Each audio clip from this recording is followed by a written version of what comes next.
Marblehead has been the home of many great sailors over the years. It's here that the son of Olympic gold medalist David Smith first set sail. Growing up here allowed Judd Smith to learn from the very best. I was pretty fortunate, didn't even really realize what I had. Got to learn a lot from those guys. Not only just at the, sailing here in the harbor in the winter frostbiting, you know, against Robbie and Curtis and, you know, some of the other local guys were really good. Young Teddy Hood used to crew for my dad in the Interclub.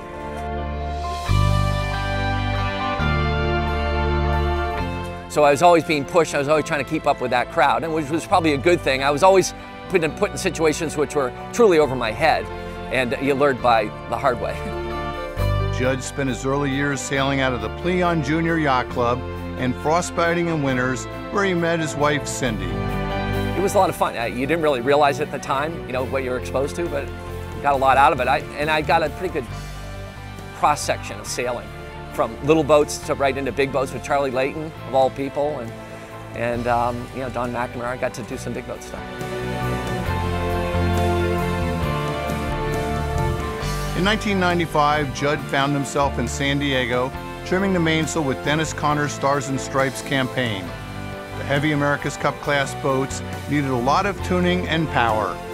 Judd learned lessons about staying cool and focused under pressure. But I always thought, and I always got the impression that the guys that kind of kept their cool, you know, the John Wales of the world that didn't get rattled, I always thought that they were the most achieved.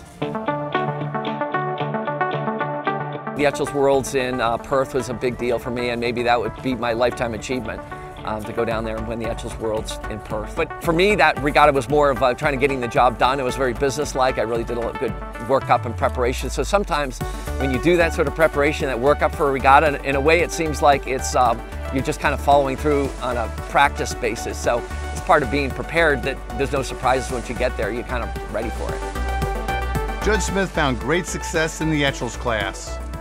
Here, sailing to victory in Miami with his daughters in 2006. Judd's winning ways are spread over a number of other classes as well.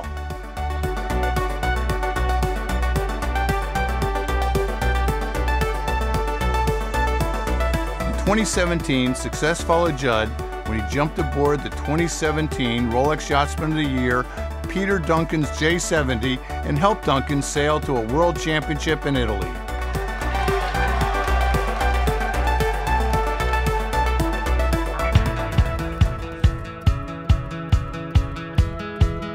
One year later, Smith's plate was full once more, with his daughter Darby's wedding and a slew of championship sailing events lined up.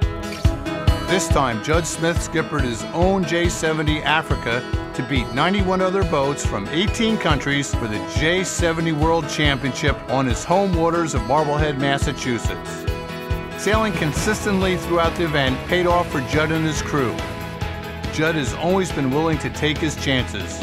For Judd Smith, more often than not, they pay off.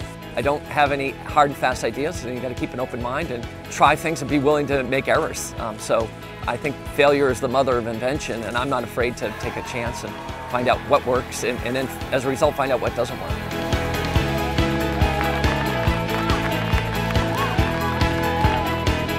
You know, anybody has the ability to be any skill level they want. If they keep an open mind and they have the enthusiasm, really the sky's the limit.